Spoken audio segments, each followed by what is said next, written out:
Pessoal, tudo bem? Sejam bem-vindos ao podcast do Banco BV, o Economia em 5 Minutos.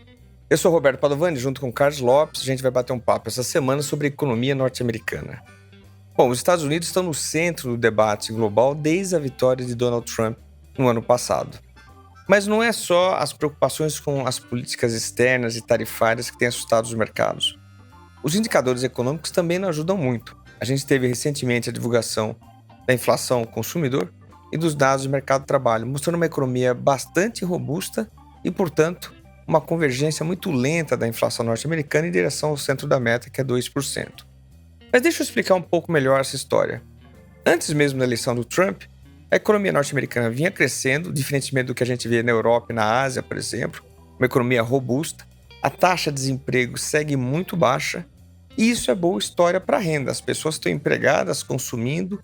O problema é que uma economia com um crescimento forte abre espaço não só para um consumo na área de serviços, mas para repasse de custos pelas empresas. O resultado é que a inflação não tem convergido a uma velocidade adequada. A expectativa de todo mundo é que a inflação volte para 2%, o centro da meta, mas a gente tem notado uma certa resistência no patamar de 3%, e essa resistência é justamente explicada pelo comportamento da inflação de serviços.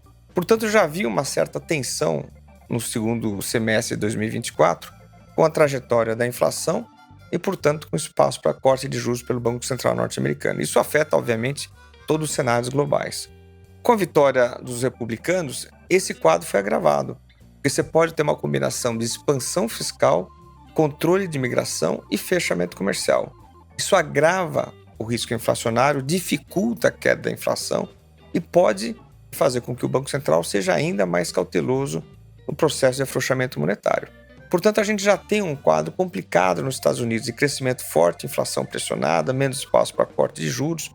As políticas que o Trump vem anunciando sugerem que a médio prazo esses temas sejam reforçados. E aí, obviamente, a gente tem que entender como é que vai ser a reação do Banco Central norte-americano e como essa história toda afeta os cenários para a gente aqui no Brasil.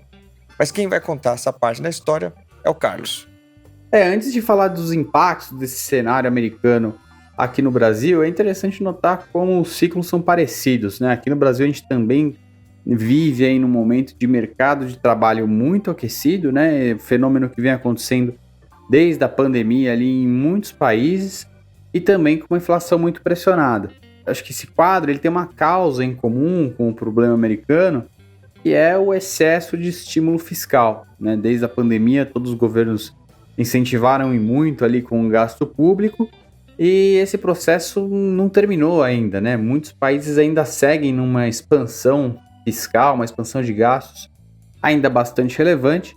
É o caso do Brasil e isso faz com que não só o mercado de trabalho siga muito aquecido, né? Favorecendo ainda condições de renda, mantendo pessoas que poderiam estar no mercado de trabalho, mas acabam ficando fora, isso reduz a oferta de emprego, né, e pressiona aí as condições de renda, e ao mesmo tempo isso gerando uma pressão sobre a inflação, né, particularmente sobre a inflação de serviços, é o que a gente também vê acontecendo no Brasil, com uma inflação de serviços que nos últimos meses tem rodado próxima de 8%, já descontando ali algumas sazonalidades do número. Então é uma pressão de inflação muito destacada em serviços, e é um grupo que tem dificuldade, né, de ceder conforme o Banco Central vai subindo juros. O impacto sobre esse grupo tende a ser lento, dado que primeiro você precisa afetar o mercado de trabalho, desacelerar as condições de emprego e renda, para aí então você ter um impacto mais sensível sobre a inflação de serviços.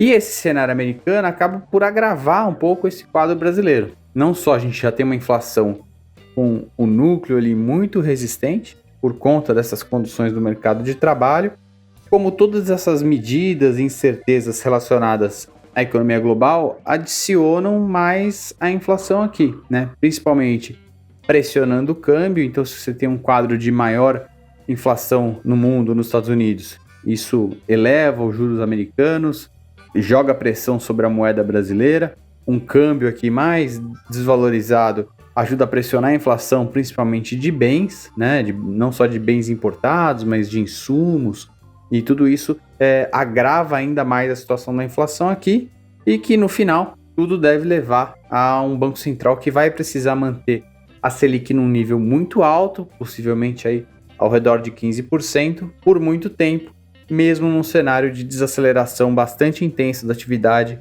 que a gente espera que aconteça no segundo semestre do ano. Tá certo, pessoal? Obrigado por mais esse episódio. Até semana que vem. Um abraço.